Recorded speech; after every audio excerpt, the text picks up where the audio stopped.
Selamat pagi Bapak Ibu Saudara yang dikasihi dalam Tuhan. Pagi hari ini kita akan memperingati hari Pentakosta, turunnya Roh Kudus untuk kita semua. Mari kita akan dudukkan diri dan kita akan berdoa. Terima kasih Tuhan Yesus untuk pagi hari yang indah ini. Kami datang sujud menyembah karena Engkau Allah yang patut untuk disembah dan diagungkan.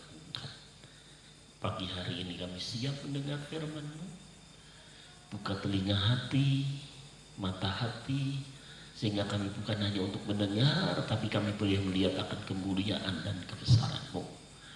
Pagi hari ini dengan kuat kuasa Tuhan Roh Kudus, segala kuasa kegelapan yang menutup telinga hati kami maupun yang menutup mata hati kami singkirkan keluar dari kehidupan kami, dan kami rindu menerima kebenaran firman-Mu yang memerdekakan, yang membebaskan kami, mencelikkan mata rohani kami, sehingga kami boleh menjadi orang Kristen yang berkemenangan dan menjadi anak-anak Allah yang siap masuk kerajaan surga. Dalam nama Tuhan Yesus Kristus kami telah berdoa. Amin. Bapak Ibu Saudaraku yang kekasih di dalam Tuhan, kiranya kasih, damai sejahtera, pertolongan yang dari Allah yang datang tepat pada waktunya selalu menyertai kita semuanya. Pagi ini saya ingin menyampaikan tentang Pentakosta. Judul khotbah saya adalah Pentakosta. Pada hari Pentakosta, Roh Kudus diutus Allah Bapa ke dalam dunia ini untuk orang Kristen. Pentakosta berarti hari yang ke-50 setelah kebangkitan Tuhan Yesus dari kematian, dan kemudian dia hidup kembali. Kemudian selama 40 hari setelah kebangkitannya, Yesus berada di dalam dunia ini dan berulang kali menyatakan diri kepada para murid bahwa Ia adalah Tuhan yang hidup, bukan hantu, tapi Tuhan. Ia tidak ditahan oleh kematian atau maut, tidak dicengkeram lagi oleh kuasa iblis. Ia sudah bangkit melampaui segala keterbatasan manusiawi dan menyatakan hidup ilahi yang menjadi pengharapan di tengah-tengah umat manusia. Setelah itu dia naik ke surga dengan pesan, tunggu di Yerusalem, jangan pergi, melainkan berdoalah di sana sampai Roh Kudus turun atasmu. 10 hari kemudian Roh Kudus turun ke dalam dunia pada hari Pentakosta, memenuhi 120 murid di loteng Yerusalem. Hari Pentakosta adalah hari raya yang sangat penting, dikarenakan hari Pentakosta adalah hari lahirnya gereja Tuhan di atas muka bumi ini. Sejarah mencatat di dalam Alkitab bahwa pada hari Pentakosta 2000 tahun yang lalu telah terjadi sebuah peristiwa yang spektakuler, yang luar biasa, yaitu Roh Kudus dicurahkan dengan kuasa dan urapannya kepada 120 orang murid dan orang percaya yang setia menantikan janji Bapa untuk digenapi. Mereka dengan tekun sehati berdoa bersama di loteng atas sebuah rumah di Yerusalem. Saudara yang dikasihi Tuhan, Pentakosta menurut bahasa Yunani itu adalah Pentekoste Hemera. Sekali lagi, Pentekoste Hemera artinya hari ke-50. Di dalam perjanjian lama, hari Pentakosta dikenal dengan sebutan hari raya 7 minggu. Dirayakan dalam rangka pengucapan syukur atas berkat Tuhan yang telah memberi hasil panen yang berlimpah kepada umatnya. Itu tertulis jelas dalam kitab Keluaran 34 ayat 22. Hari raya 7 hari, hari raya 7 minggu, yakni hari raya buah bungaran dari penuaian gandum.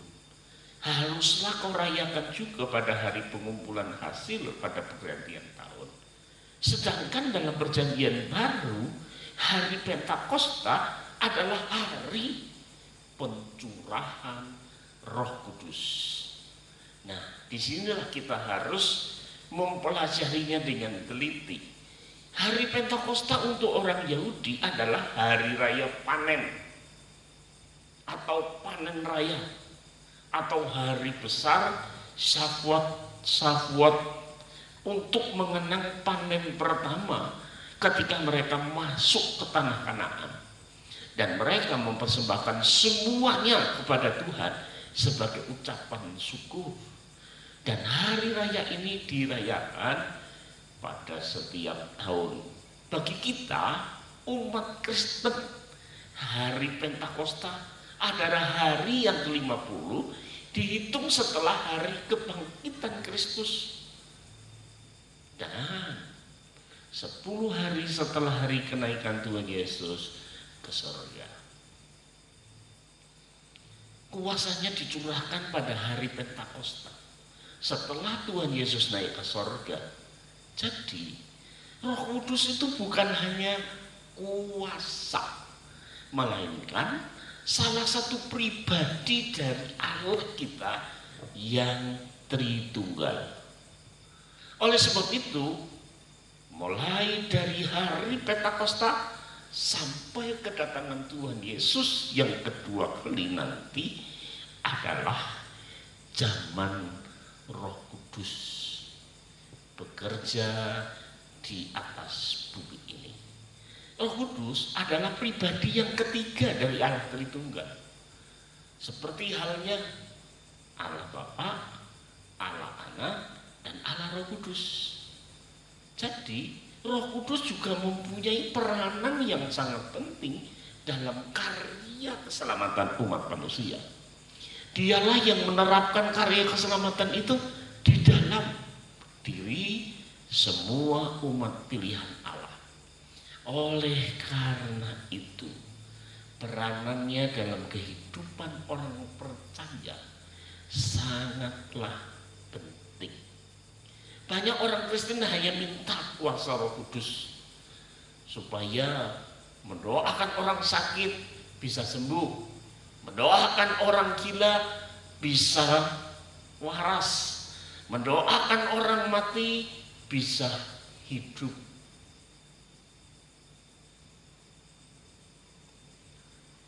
Tapi sebenarnya mereka kurang mengerti bahwa pribadi Roh Kudus itulah yang sangat penting. Pada saat seseorang dilahirkan kembali oleh Roh Kudus, yaitu bertobat dan menerima Tuhan Yesus Kristus sebagai Tuhan dan Juru Selamat pribadinya, maka pada saat itulah Roh Kudus mendiami hidupnya. Sekali lagi, Roh Kudus mendiami hidupnya. Itu namanya dibaptis di dalam kehidupan yang baru. Saat kehidupan di dalam persekutuan dengan Tuhan Yesus, tetapi ketika Tuhan Yesus mengembuskan Roh Kudus kepada para murid, Tuhan Yesus juga berpesan supaya mereka harus menantikan janji Bapa surgawi itu digenapi, yaitu turunnya Roh Kudus. Jadi di sini kita mengerti Yesus membicarakan sebagai Allah Anak, Allah Bapa juga membicarakannya. Berarti tentang Pentakosta, turunnya Roh Kudus untuk memulai sebuah gereja, itu adalah sesuatu yang sangat penting, Bapak Ibu Saudara-saudara. Setiap orang percaya akan menerima Roh Kudus di dalam dirinya, dan Roh Kudus itu akan berdiam di dalam dirinya selama-lamanya. Roh Kudus akan berkarya bekerja di dalam diri orang percaya, menjadikannya anak Allah dan memberikan kesaksian di dalam dirinya bahwa dia adalah anak Allah. Bapak Ibu Saudaraku yang terkasih, apa yang dijanjikan oleh Bapa? Itulah pencurahan Roh Kudus. Bila kita membaca Kisah Rasul, di sana diingatkan tentang Yoel pasal 2 ayat 28 sampai 29. Kemuliaan daripada itu akan terjadi, bahwa aku akan mencurahkan Rohku ke atas semua manusia. Maka anak-anakmu laki-laki dan perempuan akan bernubuat, orang-orangmu yang tua akan mendapat mimpi, teruna-terunamu akan mendapatkan penglihatan-penglihatan. Ayat 29. Juga ke atas hamba-hambamu laki-laki dan perempuan akan kucurahkan Roh Kudus pada hari-hari itu. Pada waktu janji Bapa ini digenapi, kita akan mengalami namanya baptisan Roh Kudus. Artinya kita ditenggelamkan, kita dipenuhi, kita dikuasai oleh Roh Kudus. Memang dalam perjalanan kehidupan kita sangat membutuhkan pengurapan Roh Kudus, karena hidup kita ini terserap dengan berbagai macam pergumulan di dalam dunia ini. Itu sebabnya kita selalu membutuhkan Roh Kudus ataupun pengurapan baru. Bapak Ibu Saudara yang dikasihi Tuhan, bertepatan dengan hari raya panen itu, justru Tuhan mencurahkan Roh Kudus-Nya, yaitu ketika Roh Kudus turun ke bumi ini dan tampaklah lidah-lidah seperti nyala api di atas kepala dari 120 orang murid yang sedang bertekun, berdoa dan bersehati menantikan janji Bapa selama 10 hari. Tertulis jelas dalam Kisah Para Rasul pasal 1 ayat 14. Di mana ada kesehatian, disitulah Tuhan memerintahkan berkat dan kehidupan. Bila kita membaca Mazmur 133, sangat indah di sana. Jika ada kesehatian dalam keluarga, ada 2 orang yang duduk bersama dengan rukun, ada komsel yang bagus, yang kompak, ada gereja yang rukun, dan kehidupan bermasyarakat yang rukun, maka Tuhan akan mencurahkan berkat dan kehidupan. Oleh sebab itu, marilah kita bangun keluarga kita sebagai suami, istri, dan anak. Jadilah orang-orang yang rukun. Jangan suka bertengkar, jangan suka menangnya sendiri, jangan mau-maunya sendiri atau seenaknya sendiri. Tapi mari kita bersama dalam satu keluarga bangun kehidupan yang rukun, supaya Tuhan curahkan berkat dan kehidupan. Saya mengarahkan Bapak Ibu memiliki hidup yang rukun, dan saya berdoa kiranya hidup yang rukun itu ada di dalam kehidupan setiap keluarga yang ada di dalam gereja Pentakosta di Indonesia, keluarga Allah.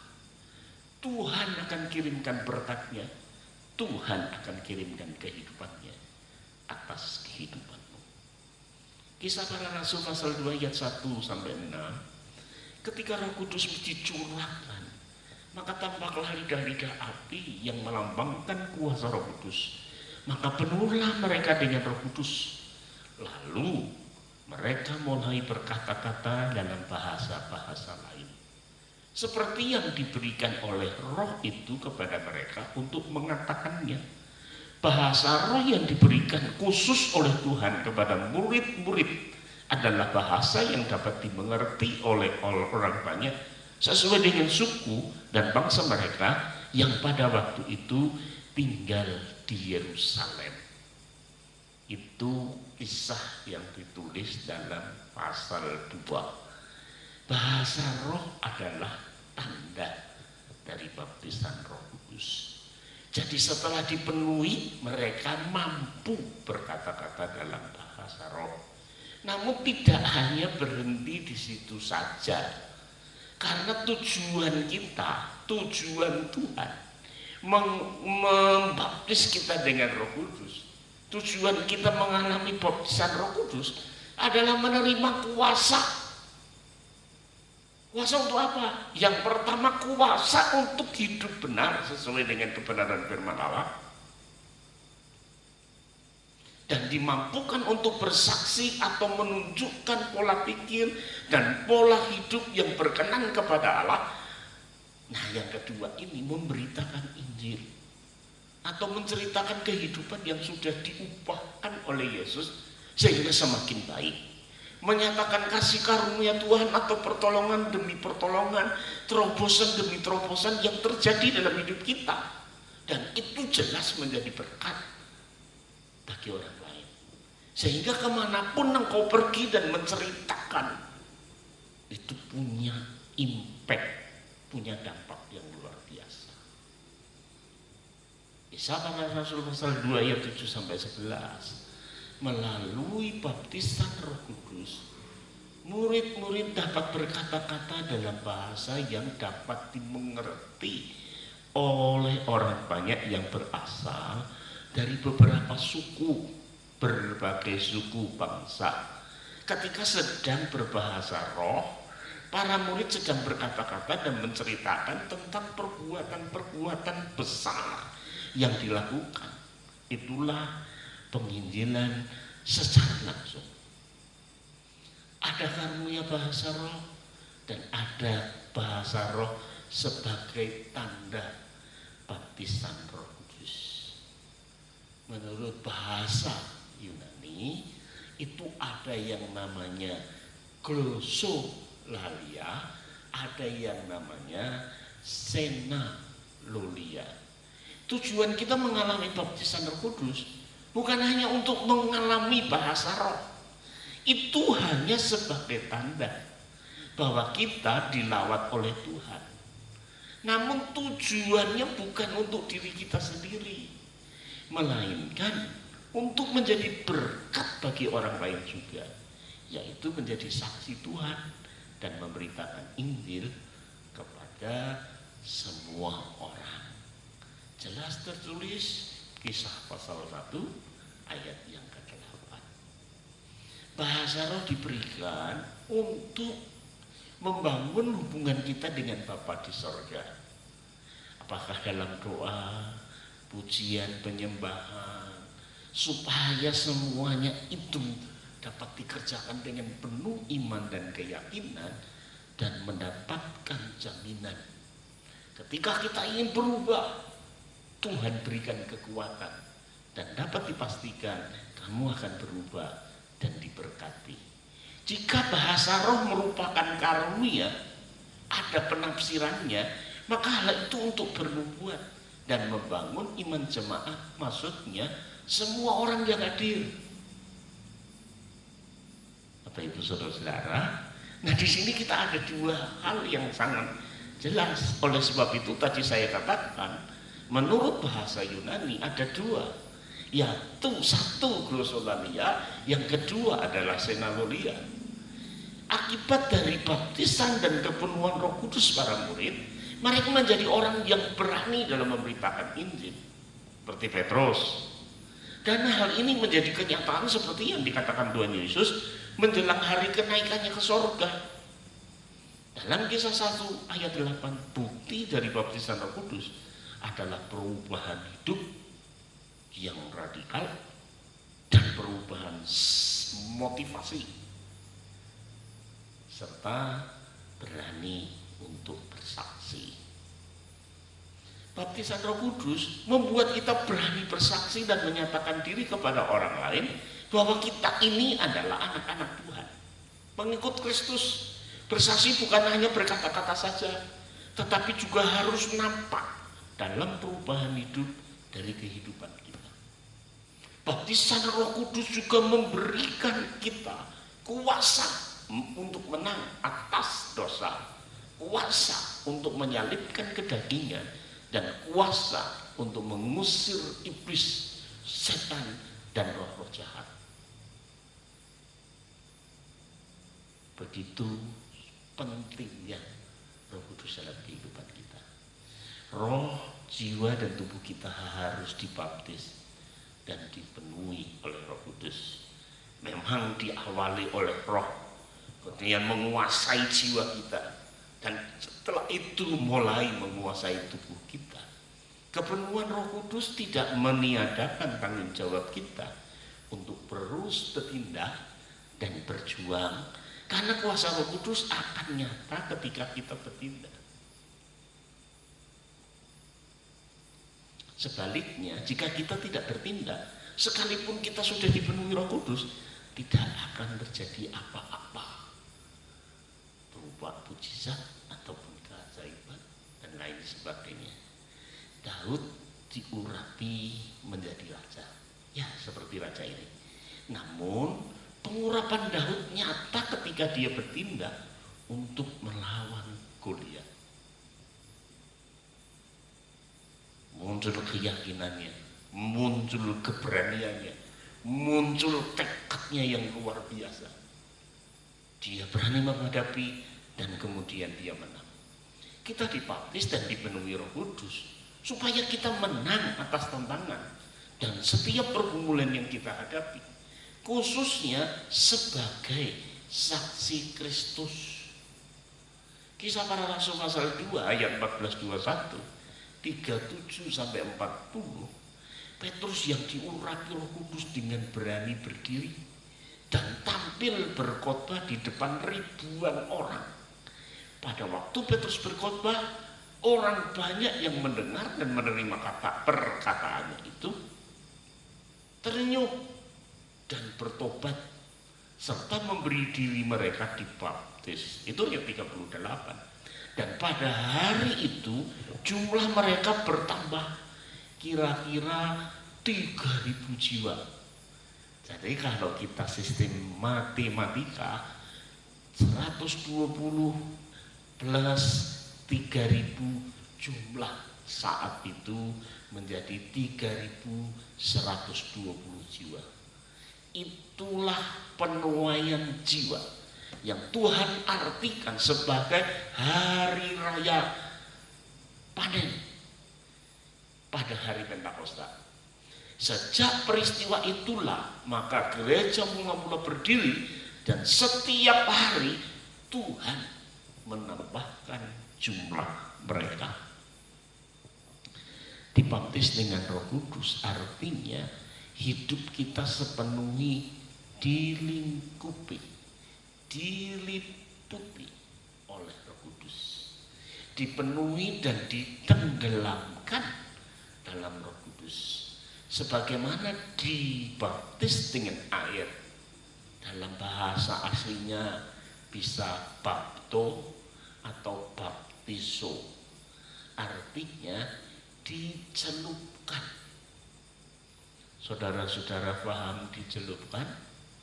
Semuanya basah dan atau ditenggelamkan. Dipenuhi Roh Kudus sama halnya dipenuhi oleh kemuliaan Allah. Dalam bagian penutup dari doa Bapa Kami, Tuhan Yesus mengajarkan kita untuk mendeklarasikan bahwa Engkaulah yang mempunyai kerajaan dan kuasa dan kemuliaan sampai selama-lamanya. Tuhan Yesus menyatakan ada 3 aspek kekuatan Allah yang saling terkait, yang tidak dapat terpisahkan satu dengan yang lain. Ketiganya adalah milik Bapa dan juga kita anak-anaknya. Ketiganya adalah supranatural. Kerajaan adalah pemerintahan Allah. Itulah pemerintahan surga. Kuasa adalah otoritas dan kemampuan Allah yang tanpa batas. Itulah otoritas dan kemampuan surga Dan kemuliaan adalah manifestasi dari hadirat Allah atau kehadiran Allah. Itulah atmosfer surgawi. Untuk masuk dalam kemuliaan Allah, masuk dalam hadirat Allah, maka langkah pertama manusia dituntut harus bertobat. Jika kita rindukan Roh Kudus memenuhi kita, maka kita harus bertobat. Karena dalam kemuliaan Allah,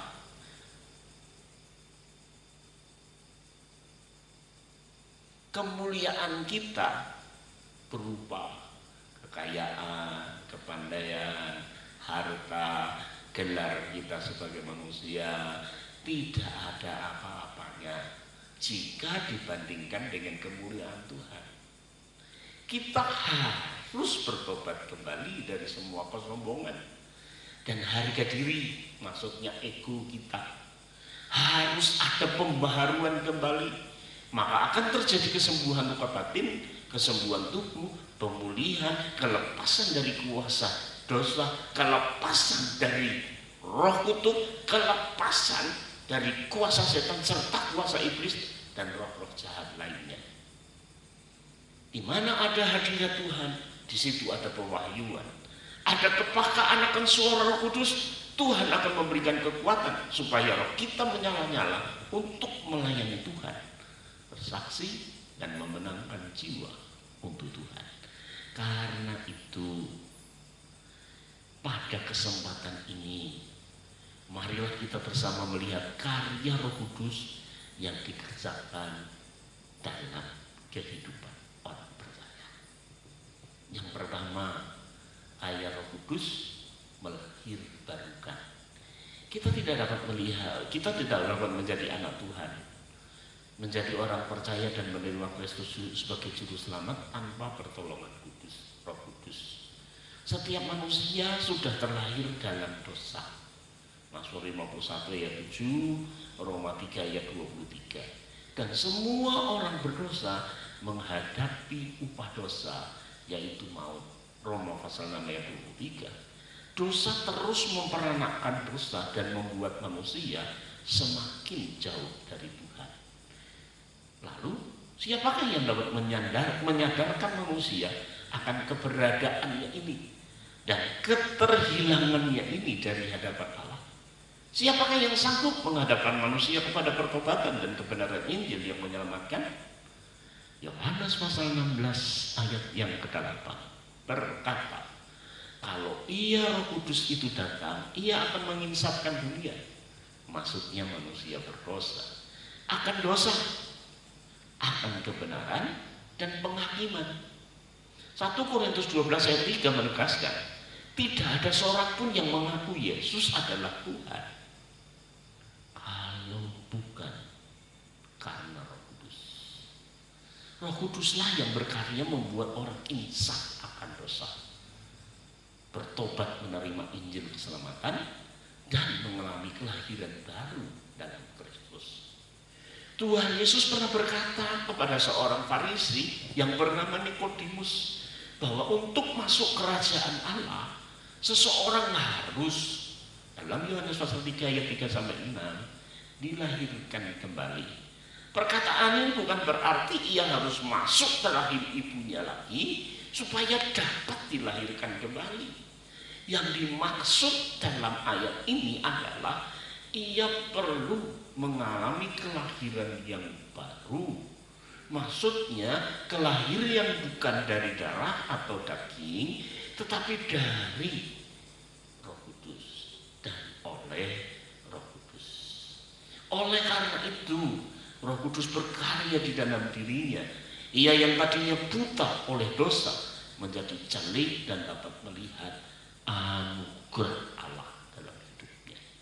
Sampai sekarang pun Roh Kudus sedang dan terus-menerus berkarya mengisapkan orang-orang pilihan yang masih hidup dalam kegelapan agar mereka bertobat dan dilahirkan kembali sebagai manusia-manusia baru dan dapat hidup mencerminkan, memancarkan dan memuliakan Allah. Yang kedua, karya Roh Kudus itu mengarahkan. Apa jadinya ketika kita melakukan perjalanan wisata di satu tempat yang baru dan jauh, serta dengan PD-nya kita pergi tanpa pemandu perjalanan dan tanpa membawa peta ataupun alat navigasi lainnya. Tujuan awal untuk cuci mata pasti akan berubah seketika menjadi mandi keringat dingin karena tersesat. Hal ini menunjukkan begitu pentingnya kehadiran penolong atau pemandu perjalanan. Roh Kudus diutus Bapa hadir sebagai pemandu dalam perjalanan hidup orang percaya. Pemandu yang juga penghibur ini tidak akan membiarkan kita tersesat di jalan duniawi yang membingungkan ini, karena banyak jalan ya, banyak jalan kan menuju ke Roma. Dia akan mengajar, Roh Kudus akan mengingatkan, Roh Kudus akan memimpin kita ke dalam seluruh kebenaran. Yohanes pasal 14 ayat 26 dan pasal 16 ayat 13. Tuhan benar-benar tidak membiarkan kita sebagai orang percaya seperti anak yatim piatu. Tuhan tahu kita sangat memerlukan pimpinan dan pertolongan Roh Kudus sepanjang perjalanan hidup kita di dunia ini. Ketika kita hendak belajar memahami segala sesuatu yang diajarkan oleh Yesus, Dialah yang mengajarkan kepada kita dan memberikan hidup untuk mengerti kehendak Allah. Dengan firman-Nya, Roh Kudus menuntun, menyatakan kesalahan, memperbaiki kelakuan, dan mendidik kita dalam kebenaran. Roh Kudus terus-menerus membuat kita berfokus pada Yesus. Dia menolong dan menghibur kita dalam jatuh bangun kita di segala aspek kehidupan ini. Yang kedua, yang ketiga, karya Roh Kudus itu menumbuhkan, melahirkan, mengarahkan, dan yang ketiga, menumbuhkan. Sebuah pertumbuhan rohani tidak dapat dimunculkan dari usaha keras manusia itu sendiri. Karakter Kristus hanya dapat ditumbuhkan oleh Roh Kudus yang tinggal dan bekerja di dalam hidup orang percaya yang mau memperbaharui. Roh Kudus mengubahkan, menyucikan manusia lama kita menjadi manusia baru. Hanya Roh Kudus yang dapat menghasilkan buah roh di dalam kehidupan orang percaya. Karunia tidak bisa dipalsukan, tanda ajaib bisa dipalsukan, tetapi buah roh tidak bisa dipalsukan. Tuhan Yesus berkata, pada akhirnya nanti ada orang yang berteriak mengatakan, mereka pernah mengusir setan demi namamu. Tetapi Tuhan Yesus berkata dengan tegas, ia tidak pernah mengenal mereka. Orang yang mengusir setan justru dikatakan tidak kenal, tidak dikenal oleh Tuhan Yesus.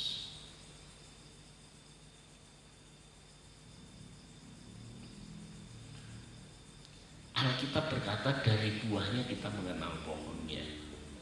Kalau seorang berkata bahwa ia dipenuhi Roh Kudus, tetapi tidak ada buah roh yang nampak dari hidupnya, imannya perlu dipertanyakan. Karena Galatia pasal 5 ayat 23 secara jelas menunjukkan buah dari karya Roh Kudus dalam hidup orang percaya. Dari kasih sampai ke tahan nafsu atau penguasaan diri. Dari buahnya kita akan mengenal. Dari hidup itu loh. Dari karakter kita, dari ucapan kita, dari pola pikir kita, orang akan mengenal apakah kita benar sebagai orang yang dipenuhi Roh Kudus.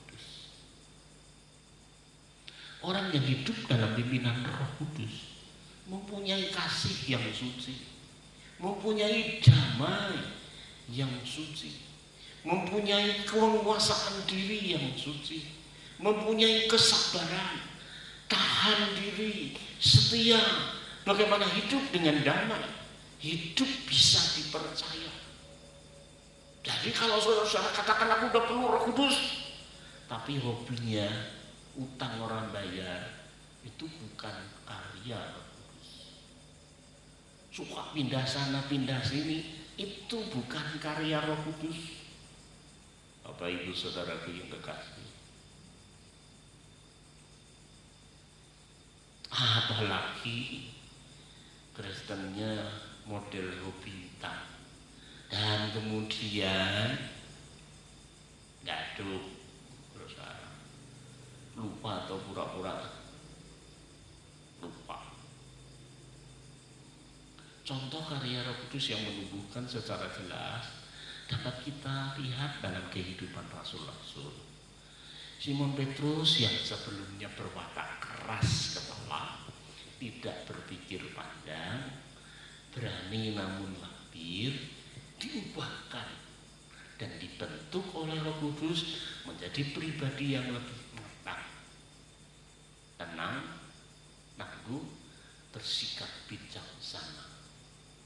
Paulus yang sebelumnya dikenal dengan garang, kejam, penganiaya jemaat, setelah bertobat dan dipimpin Roh Kudus, berubah karakternya menjadi bapak gereja yang penuh kasih, mengayomi banyak jemaat. Perenungan bagi kita, bagaimana dengan kehidupan kita sendiri? Buah apa yang sudah nampak dalam kehidupan kita? Dan manakah yang masih perlu digarap oleh Roh Kudus supaya hidup kita ini memenuhi syarat sebagai anak-anak Allah? Bapak Ibu Saudara yang kasih. Dan yang keempat adalah karya Roh Kudus memampukan. Ini yang keempat, memampukan. Ada satu peristiwa yang terjadi pada hari Pentakosta pertama, di mana para murid diberi karunia untuk berbicara dalam berbagai bahasa yang tak pernah mereka kenal. Ini menjadi sebuah peristiwa luar biasa melihat latar belakang kehidupan para murid yang bukanlah orang-orang terpelajar. Mereka itu sebagian nelayan, ada pemungut cukai dan orang Selot. Simon orang Selot. Menurut sejarawan Flavius Josephus, Yudas yang berasal dari kota Gamala di Galilea dan Sadok seorang Farisi yang mendirikan kelompok Selot. Yosefus mengatakan orang-orang Selot karena menghasut orang-orang muda untuk memberontak, mengatakan bahwa pajak sama saja dengan masuk perbudakan. Jadi mereka menghasut supaya banyak orang tidak mau bayar pajak.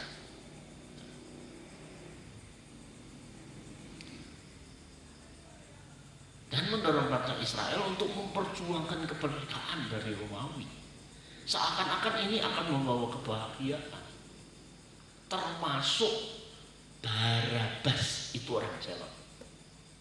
Sehingga melalui peristiwa itu orang-orang dari berbagai tempat dan bahasa dapat mendengar kesaksian tentang Kristus dengan bahasa mereka sendiri. Dan akhirnya banyak di antara mereka yang menerima dan percaya kepada Tuhan Yesus.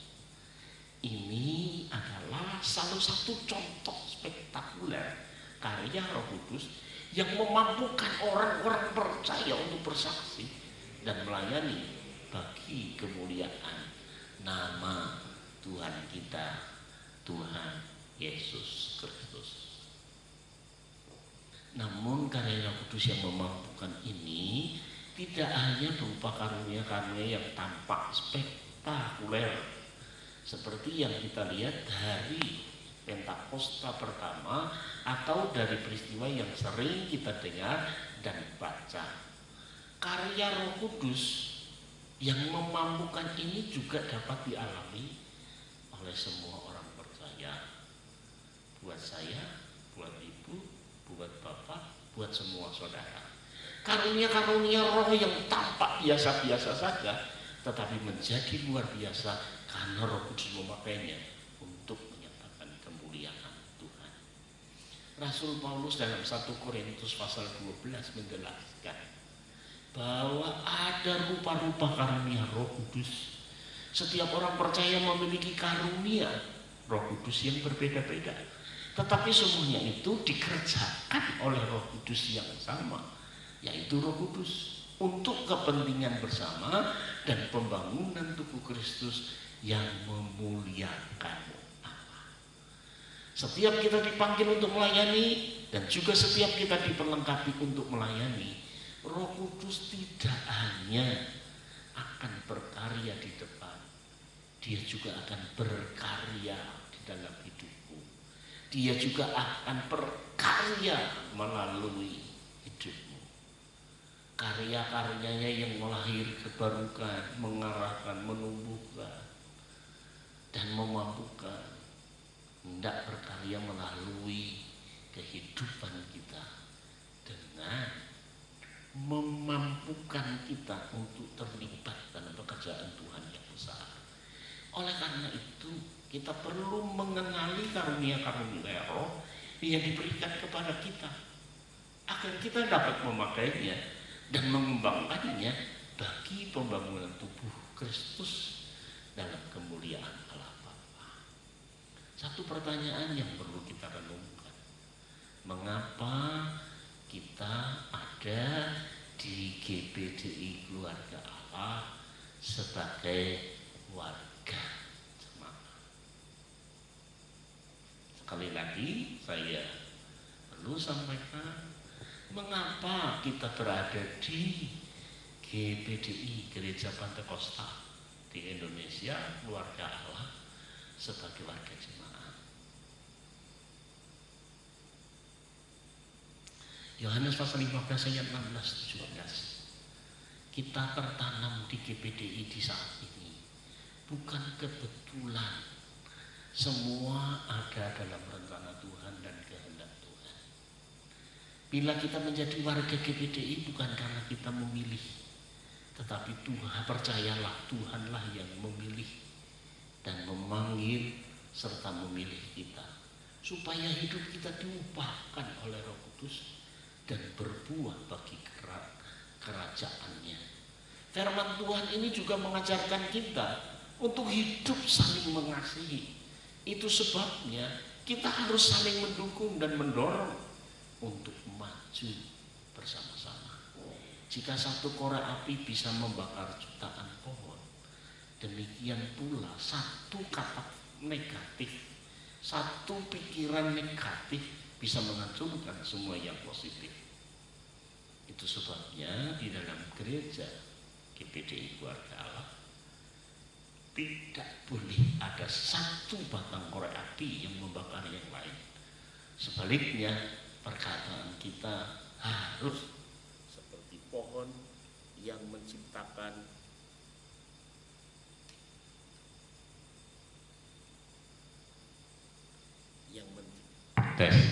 yang menciptakan banyak batang korek api yang menyala-nyala untuk melayani Tuhan.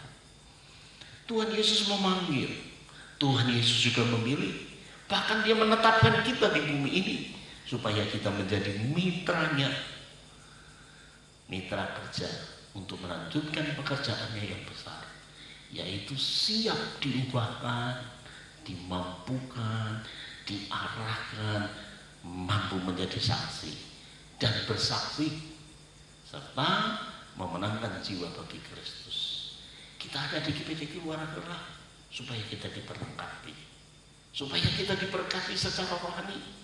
Dan jika kita diberkati secara rohani, maka Tuhan juga akan segera memberkati kita secara jasmani. Mungkin di bidang ekonomi, kesehatan, pekerjaan, usaha, ataupun studi untuk mempersiapkan pekerjaan yang akan datang. Kita diurapi supaya kita menjadi duta-duta Kristus yang dipenuhi dengan hati yang penuh dengan belas kasihan. Matius 9 ayat 35-36. Tuhan Yesus adalah teladan kita. Dia diurapi oleh Roh Kudus dan mendemonstrasikan kerajaan Allah di bumi. Yesaya 10 ayat 38, Tuhan Yesus diurapi dan dipenuhi Roh Kudus untuk melayani selama Tuhan Yesus di bumi ini. Demikian pun Allah memanggil kita bukan hanya untuk menjadi orang Kristen, tetapi untuk dipenuhi Roh Kudus dan memanifestasikan kuasa Roh Kudus di dalam dan melalui hidup kita. Karena itu tidak ada seorang pun yang melakukan kehidupan Kristen, apalagi untuk melaksanakan panggilannya, apabila mengandalkan kekuatannya sendiri. Sebab kekuatan kita sangatlah terbatas. Kekuatan kita sebagai manusia sangatlah terbatas. Bapak Ibu Saudara, Indonesia sudah termasuk Indonesia yang bagus. Namun bila virus corona tidak segera difahami dan diatasi, banyak pengusaha ngomong Juni tidak lewat pasti banyak akan bangkrut. Belum Juni saja sudah banyak bangkrut. Pemerintah tidak mengadakan lockdown, kenapa? Bukan hanya karena infrastrukturnya tidak siap, juga dananya tidak siap, saudara-saudara. Bapak Ibu Saudaraku yang terkasih, kita membutuhkan Roh Kudus dalam hidup kita. Zakaria 4 ayat 6 mengatakan, bukan oleh kuat, bukan oleh gagah, melainkan oleh Roh-Mu, kata firman Allah. 1 Korintus 2 ayat 4 dan 5, hidup kita perlu dicas, perlu direcas kembali. Itu sebabnya kita sangat membutuhkan Roh Kudus untuk memenuhi kita. Diisi firman Tuhan setiap saat supaya hidup kita tetap menyala bagi Tuhan. Oleh sebab itu, saya ingin menyampaikan bagaimana kita menerima baptisan Roh Kudus. Yang awal, berikutnya saya akan menceritakan bagaimana membangun kehidupan rohani yang akurat. Satu, untuk bagaimana kita menerima baptisan Roh Kudus. Yang pertama, bertekun membaca firman dan berdoa bersama-sama. Itu Kisah 1 ayat 14, 4 ayat 31, 33. Kita butuh selalu dipenuhi dengan Roh Kudus.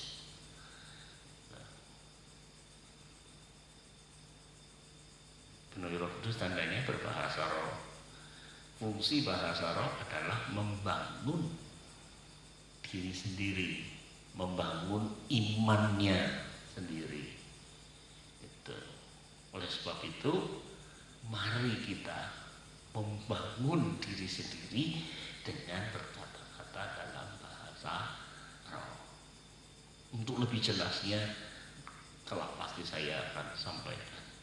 Yang kedua, bertobat, baik secara pribadi maupun secara persekutuan. Kita harus merendahkan diri kita di hadapan Tuhan, supaya kita itu hidup rukun, sehati sepikir, sehingga Tuhan bisa ubah kehidupan ini dan kemudian menjadi terang. Yang ketiga, minta, dan jangan diam saja. Doanya diam, kita tidak tahu dia berdoa atau tidur. Katakanlah, berdoa dengan berkata-kata yang jelas. Yang keempat, tingkatkanlah rasa haus dan lapar kita untuk mendengar dan menerima firman Tuhan. Baptisan Roh Kudus merupakan pertolongan atau penolong yang sangat besar dari Allah Bapa Surgawi bagi semua orang percaya yang ingin hidup sebagai orang-orang yang berkemenangan, sebagai orang-orang yang menghasilkan buah-buah rohani dalam kehidupan pribadi serta pelayanan dia secara pribadi. Dibaptis Roh Kudus adalah memberikan kita kuasa untuk melaksanakan tugas dan tanggung jawab sebagai orang Kristen, agar kita dapat semakin bertumbuh dalam iman dan dalam kerohanian. Kuasa Roh Kudus baru dinyatakan ketika kita proaktif melangkah dalam melayani Tuhan. Maksudnya ambil bagian dalam pelayanan. Roh Kudus akan bekerja. Kalau tidak mau ambil pelayanan, ya Roh Kudus akan bekerja namun terbatas. Perjalanan kehidupan orang percaya dapat digambarkan seperti halnya ketika kita naik perahu layar tanpa motor atau mesin. Laju perahu layar tidak digerakkan oleh motor atau mesin, tetapi oleh angin yang bertiup. Kita bisa saja mengatur layar dan silip kemudi sedemikian rupa, tetapi kita tetap bergantung, sangat bergantung kepada angin yang bertiup. Kalau angin tidak bertiup, perahu itu tidak akan kemana-mana. Dia akan diam di tempat. Tak peduli sesibuk apapun kita bereaksi, seandainya bisa pun itu tidak akan bertahan lama. Karena mungkin kita akan kelelahan dengan sendirinya. Demikian pula dalam perjalanan iman kita. Kita sangat bergantung kepada Roh Kudus. Seperti perahu tadi. Roh Kudus yang boleh, yang dapat melahirkan, yang dapat mengarahkan, yang dapat menumbuhkan, bahkan memampukan kita atau memperlengkapi kita memiliki karakter ilahi sebagai anak-anak Allah. Saya berharap renungan firman Allah hari ini, atau kiranya di peringatan hari turunnya Roh Kudus ini, karyanya yang besar itu dapat menyentuh hidup kita dan kemudian menggerakkan kita menuju tujuan yang Tuhan sudah tentukan bagi orang percaya. Saudara dipanggil dari orang berdosa untuk menjadi orang percaya. Saudara maksudnya dibenarkan supaya menjadi orang benar. Dan ketika kita menjadi orang benar, disitulah kita dimungkinkan untuk masuk ke dalam kerajaan-Nya. Sebelum menjadi orang benar, engkau akan dikuduskan. Nah, itu berupa proses. Ngerti, dilakukan, berubah. Bapak Ibu Saudara yang terkasih. Sehingga hidup kita dari orang berdosa menjadi orang benar karena proses pengudusan. Dari orang benar ditingkatkan, diproses lagi menjadi anak-anak Allah. Dan ketika kita menjadi anak Allah, engkau memiliki hak penuh sebagai anak Allah. Kiranya firman Allah ini bermanfaat dan mengubahkan hidup kita. Tuhan Yesus memberkati. Kita dudukkan diri sebentar dan kita akan berdoa. Ya Tuhan, Engkau adalah Allah, Engkau adalah Tuhan yang menguasai seluruh bumi.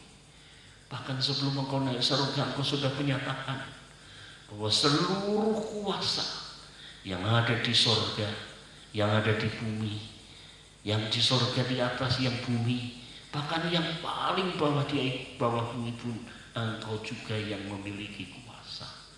Dan Engkau memerintahkan kami untuk melaksanakan amanat agung. Kami yakin Engkau mampu melengkapi kami. Yang sederhana menjadi yang luar biasa. Yang biasa-biasa Engkau akan pakai secara luar biasa. Dan kehidupan kami Engkau ubahkan dari hari ke hari. Dari orang berdosa menjadi orang kudus menjadi orang benar menjadi anak-anak Allah. Dan hak penuh Engkau berikan kepada kami. Tuhan berkati akan setiap umat-Mu, berkati setiap telinga yang mendengar dan mata yang melihat. Doa kami kuasa-Mu, Roh Kudus-Mu menyertai dan membuat mereka berubah lebih hari, lebih baik, bahkan lebih dahsyat. Terima kasih Tuhan Yesus. Dalam nama Tuhan Yesus kami telah berdoa. Amin. Damai sejahtera Allah, sukacita kami Tuhan selalu melimpahi kehidupan kita dari hari ini sampai selama-lamanya. Tuhan Yesus memberkati. Amin.